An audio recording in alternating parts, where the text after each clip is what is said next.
Apabila kita mau menteladani, mempelajari hikmah daripada wudu sampai ke telinga, yang sering kita menjadi rukun dalam wudu, sampai ke telinga, yang sering kita menjadi rukun dalam wudu, sampai ke telinga,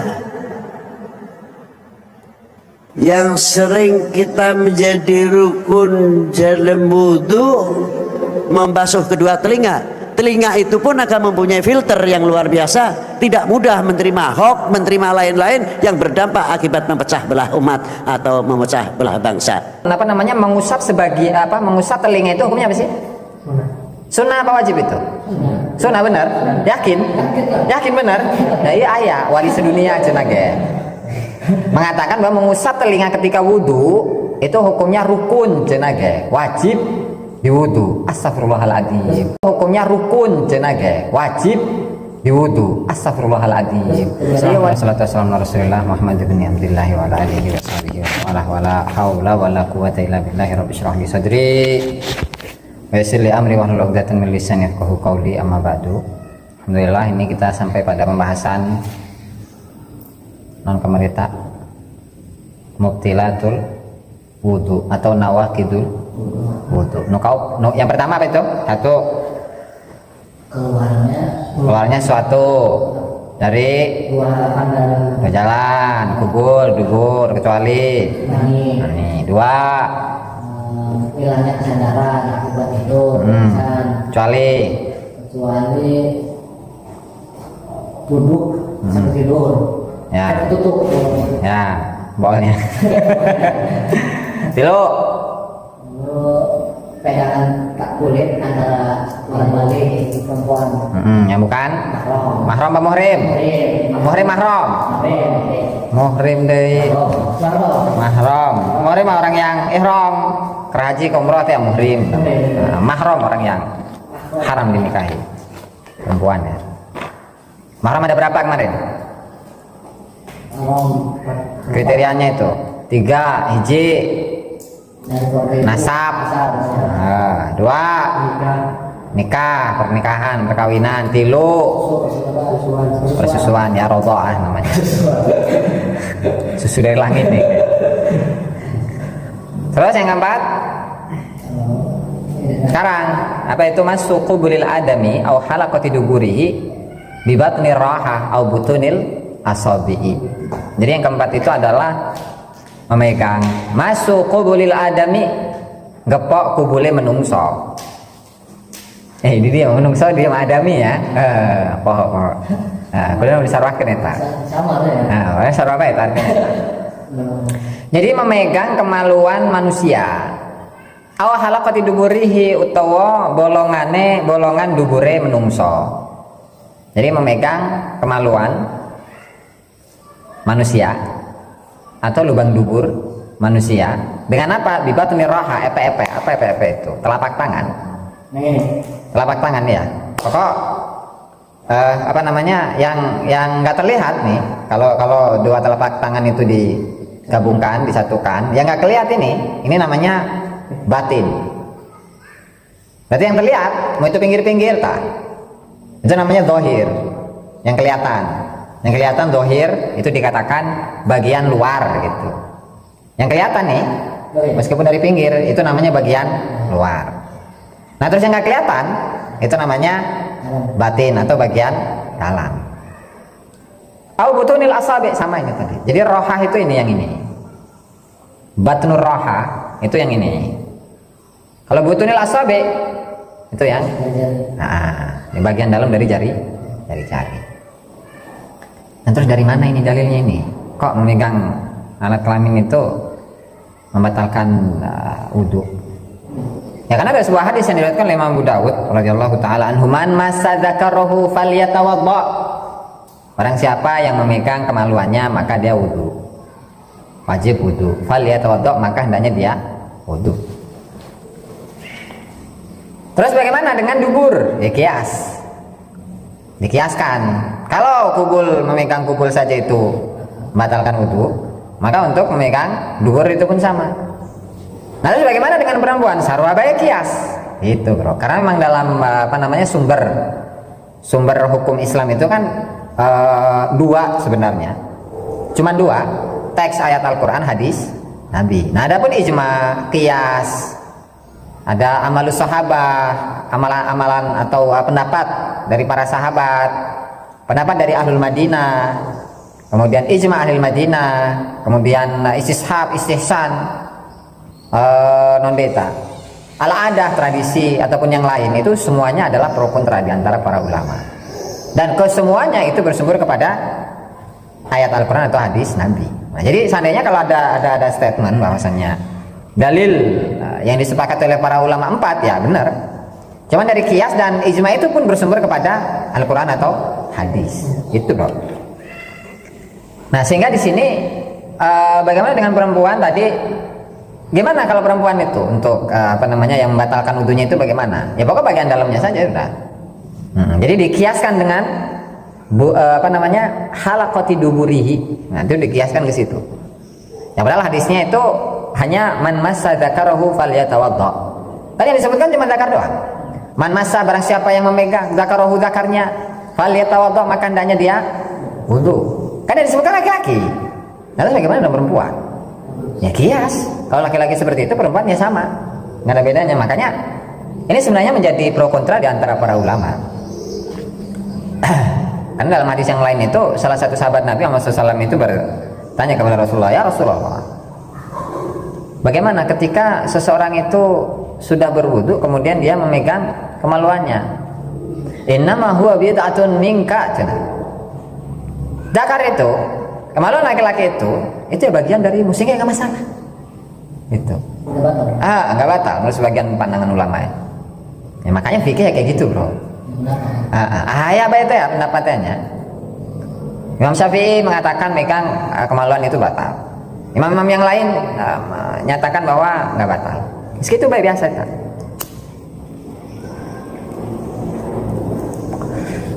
Nah, ulama mah tahu hukum. Ulama mah tahu hukum, namanya juga ulama. Nah, ayah wali cenah gitu ya. Wali sedunia. Bro, eta lamun mengusap mengusap telinga itu hukumnya apa sih? Sunnah apa wajib itu? Sunnah benar? Yakin? Yakin benar? Nah, iya ayah wali sedunia cenah ge. Mengatakan bahwa mengusap telinga ketika wudu itu hukumnya rukun cenah ge, wajib di wudu. Astagfirullahaladzim. Iya wali sedunia kudu ngaji bae karena kori Inggris lah. Eta ampun. Aya gitu aya. Aya goreng. Astagfirullahaladzim. Meren. Tapi enggak kayak gitu Mang Ihit. Jadi kan kalau wudu kan begini. Faghsilu wujuhakum, wajah. Wa idyakum ilal marafiq, ya kan? Wamsahu bi ru'usikum wa arjulakum ilal ka'bain. Gas gitu doang. Di ayatnya seperti itu, ayat di dalil Al-Qur'an, ayat Al-Qur'an ya. Allah nyebutkan kuping, wa udunakum, wamsahu bi udunikum. Enggak ada. Nah terus istihad di mana itu, bro? Astagfirullahaladzim, la ilaha illallah Muhammadur Rasulullah. Ayat gitu. Jadi itulah artinya apa? Kita ini sebagai umat Islam itu harus tahulah siapa kira-kira yang pantas dijadikan suri tauladan itu siapa. Meskipun dia di branding, meskipun dia itu di framing, meskipun dia itu dipromosikan untuk menjadi seorang wali sedunia sekalipun, tapi ukurannya ya syariat. Lah masa iya mengusap mengusap telinga itu rukun dalam wudu? Aduh, masalah. Ya Allah taala alam. Yang pertanyaan tuh ya. Enggak. Khusus itu Kita doang. Bisa berbeda pendapat tuh, maksudnya yang benar itu yang mana? Contohnya kayak tadi kan. Apa namanya? Sebagian ulama ngomong megang itu ada yang batal, ada yang enggak gitu kan. Maksudnya yang benar itu yang mana? Yang benar mana? Benar kabeh. Benar kabeh. Makanya kenapa para ulama itu mengatakan lil mujtahidi ajrani. Al musi man ijtahada wa asaba falahu ajrani. Wa man ijtahada wa akhta'a falahu ajrun wahid. Barang siapa yang berijtihad kan istihad. Istihad itu kan menggali hukum dari teks hadis, teks ayat Al-Qur'an. Kalau dia berijtihad, kemudian dia sesuai dengan kebenaran, dia punya 2 pahala. Kemudian kalau seseorang berijtihad kemudian jelas tabayyana annahu mukhti, kelihatan atau terbukti bahwa dia itu salah, tetap dapat pahala. Nah kemudian sebagian ulama menyatakan al-mujtahiduna musibuna. Semua orang-orang yang berijtihad itu benar. Artinya apa? Nilai kebenaran itu ya masing-masing. Nisbi gitu. Kebenaran itu nisbi. Artinya apa? Bagi dirinya ya benar. Makanya kenapa Imam Syafi'i itu mengatakan ra'yi shawabun wa yahtamilul khata' wa ra'yu ghairi khata'un wa yahtamilus shawab. Pendapat saya itu benar, tapi berpotensi salah. Pendapat orang lain itu salah menurutku, tapi ada potensi kebenaran. Jadi masing-masing. Pendapat saya meskipun saya yakin itu adalah sebagai sebuah kebenaran tapi berpotensi salah. Pendapat orang lain meskipun salah tapi berpotensi benar. Artinya apa? Semua pendapat dalam fikih itu ya, atau mayoritas lah, nggak semuanya. Mayoritas pendapat-pendapat dalam fikih itu kalau memang berdasarkan atas dalil ya benar. Terus mana yang paling benar atau masing-masing teman? Karena nisbi kan. Karena saya misalkan pengikut mazhab Syafi'i sehingga yang saya yakini sebagai sebuah kebenaran itu adalah mazhab Syafi'i. Begitu juga dengan pengikut mazhab lain. Menurut pengikut mazhab Abu Hanifah itu benar pendapat Imam Menurut pendapat Imam Malik, pengikut Imam Malik itu benar, meyakini kebenaran pendapat dari Imam Malik. Ahmad bin Hambal pun sama, para pengikutnya itu juga menganggap pendapat dari Imam Ahmad bin Hambal juga benar. Kayak ayat bro di kampus kita. Ajarkan kita. Itu datangnya Rasulullah kan? Ayat sama hadis kan? Hukum dijelaskan oleh Allah dan Rasulullah secara global. Itu Rasulullah itu membahas ini kan? Tentang batal itu. Ngebahas. Itu yang di pokoknya kayak sama Rasulullah yang mana? Nah lain. Nah justru itu kan karena ada dua riwayat. Nah, di satu kesempatan Rasulullah mengatakan batal, di kesempatan yang lain Rasulullah tidak mengatakan batal. Itu yang bikin perbedaan pendapat. Makanya kenapa para ulama itu terkadang beda pendapat ya, karena riwayat yang dianggap atau riwayat yang dia terima itu yang mengatakan batal, dan ulama yang lain riwayat yang mereka terima itu yang mengatakan tidak batal. Atau misalkan ketika memahami sebuah hadis atau sebuah ayat itu berbeda. Maksudnya gimana? Contoh, faida tataharna, yang ayat tentang haid itu ya. Poho itu ayat naon buat teman. Jadi itu sebagai contoh, yathurna hatta yathurna. Itu ada sebuah ayat tentang haid hatta yathurna. Nah, yathurna di sini toharo, suci kan. Nah, suci menurut Imam Syafi'i, suci itu ya seseorang yang haidnya itu sudah selesai, sudah berhenti. Nah, kemudian dia mandi. Nah, itu baru dikatakan suci. Sehingga apa efeknya? Efeknya itu ketika seorang perempuan itu sudah selesai haid meskipun belum mandi, itu boleh berhubungan badan dengan suaminya. Kalau mazhab Abu Hanifah. Nah, kalau mazhab Imam Syafi'i belum, karena ini belum masuk kriteria suci. Karena apa? Belum mandi gitu. Dan Imam Abu Hanifah punya dalilnya, Imam Syafi'i punya dalilnya. Jadi terkadang itu dari perbedaan sudut pandang dalam memahami sebuah ayat, dalam memahami sebuah hadis, sehingga muncullah banyak pandangan di situ, pemikiran. Sikap kita ini seperti apa, Bos? Untuk perbedaan seperti itu. Atau ngelihat yang paling kuat. Nah, tinggal kelasnya itu kelas muqallid ataukah bukan mustahid ya, muqallid atau apa bahasanya itu? Ya, muttabi. Muqallid itu orang yang mengikuti secara mutlak tanpa harus mengetahui dalil-dalilnya seperti apa. Cuman kalau muttabi itu yang mengikuti dalil, kira-kira mana ini dari dua pandangan ulama itu yang kriteria dalil-dalilnya itu lebih kuat, lebih kokoh begitu daripada pandangan ulama yang lain. Nanti terserah bebas. Cuman kan kalau bagi seseorang yang bisa memahami dalil atau mengikuti dalil. Cuman kalau enggak, pokok kumaha cek kitab eta bengkes atau mangga, bebas. Jadi ya terserah gitu, terserah intinya ya. Yang penting jangan mendebat apa yang berbeda itu. Betul. Jadi jangan menganggap bahwa pandangan yang kita ikuti itu adalah kebenaran mutlak pula. Ya pokoknya kieu, tuh bisa bro. Iya pembahasan fikih ya. Pembahasan fikih. Tadi misalkan Imam Syafi'i mengatakan bahwa ketika seorang perempuan itu suci dari haid dan belum mandi, itu belum dikatakan suci. Baru dia itu suci ketika sudah mandi. Dan kebenaran mutlak itu ini nggak bisa bro, nggak bisa. Nah, karena ini apa? Ayat tersebut itu memiliki banyak potensi. Ayat tersebut memiliki banyak kemungkinan. Sehingga apa? Sehingga kemungkinan yang ada, itu bisa terjadi. Artinya jangan sampai kita itu menganggap bahwa pandangan kita itu adalah kebenaran mutlak ulah, bro. Itu ya. Tapi membasuh telinga mah semua juga rukun kan itu bagus. kalau mengusap telinga, mazhab apapun dan mazhab manapun tidak ada yang menyatakan itu adalah rukun atau fardu atau wajib dalam wudu. Allah nggak ada bro. Kita menanti mana tadi pagi mukadam bersama. Salah. Saya ya bayang. Itunya, itu pendapat siapa? Pendapat soal itu ada yang bilang nggak batal dan nggak batal. Pohon. Itu ada kan? Ayah. Nah, diantaranya Imam Malik. Jadi Imam Malik, Imam Abu Hanifah sama memperbolehkan. Boleh. Nggak batal maksudnya. Bukan boleh, nggak batal. dan apa namanya? Kaitannya itu adalah dengan ini syahwat. Ada syahwat atau enggak gitu. Karena repot. Misalkan ketika seorang itu tawaf, kan ngebadet. Orang-orang kan banyak di situ. Dan apa namanya? Orang yang ihram itu kan gini. Contoh. Ini kan nggak pakai baju. Tapi ihram bukan ini kan? Bukan lah ngarang ya. Hajinya lain haji mimpi ditarik lain gitu. Kan gitu, seret, rame posisi naik rame, otomatis kan tangan atau badan itu kadang nginjek orang perempuan, kadang bersentuhan kulit dengan perempuan, ininya tangannya atau kakinya misalkan. Kumaha, lamun make madzhab Imam Syafi'i, atuh gati bro. Mana rame, mana luas tempatnya, masya Allah. Nah itulah ikhtilafu ummati rahmah, perbedaan pendapat di kalangan umatku itu adalah rahmah kasih sayang dari Allah Ta'ala gitu. Oke? Guys, Allah Ta'ala alam.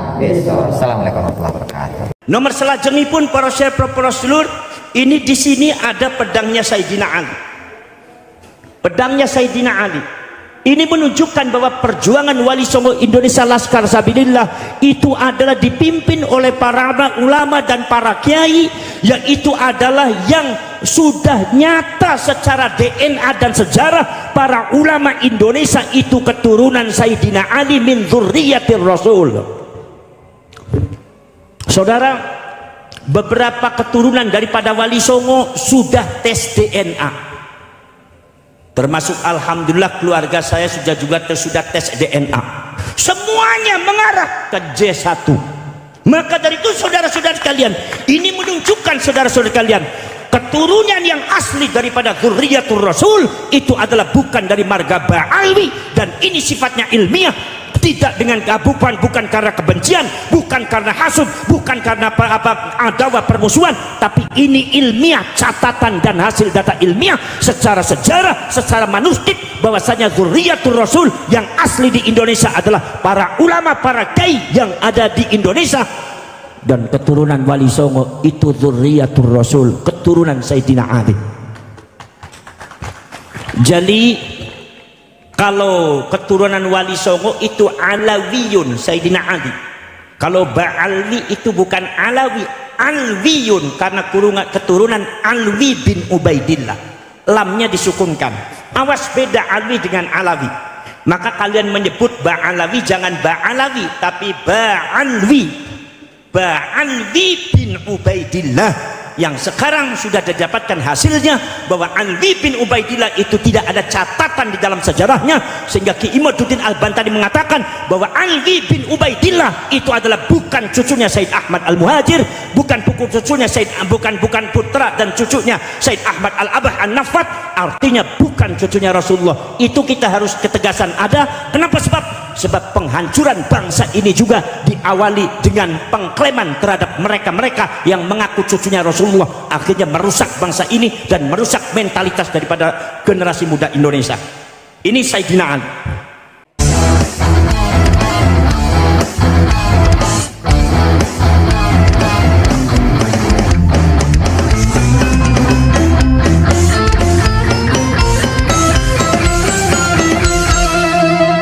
Jadikanlah hidup lebih berarti, jadikanlah laskar sang pemberani, membela ulama kiai pribumi, Trah Wali Songo pewaris negeri. Gelora jiwa ini tak tertandingi, jangan coba-coba mengganggu negeri. Ulama kami terhina, kami pun tak terima, siap jihad jadi semboyan kita. Kami adalah Laskar Sabilillah, pecinta Wali Songo dan para anbiya, pewaris peradaban Islam di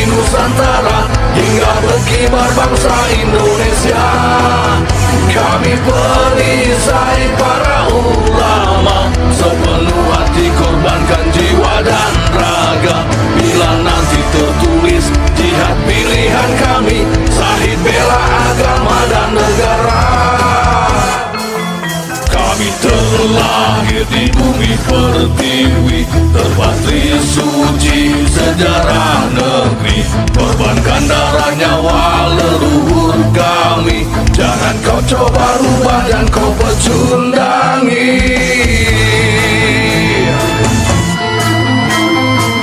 Wali Songo adalah zuriat Nabi, santun berakhlak berbudi pekerti, wariskan agama dan budaya Islami.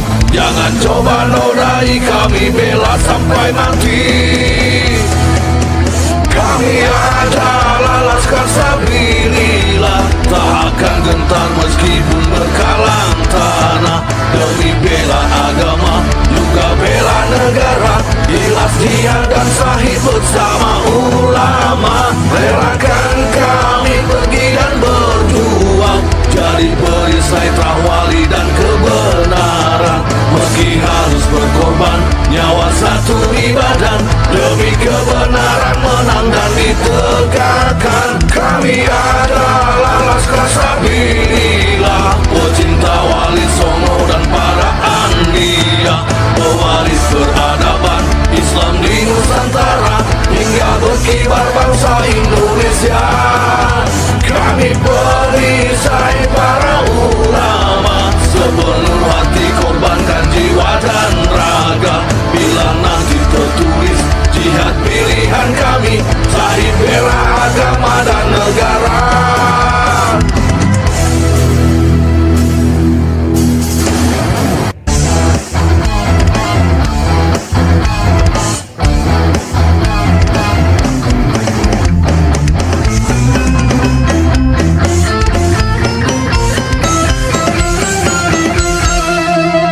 Jadikanlah hidup lebih berarti, jadikanlah Laskar sang pemberani, membela ulama kiai pribumi, Wali Songo pewaris negeri.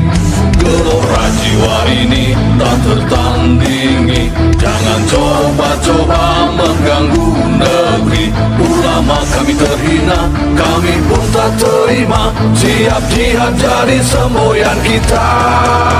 Kami adalah Laskar Sabilillah, pecinta Wali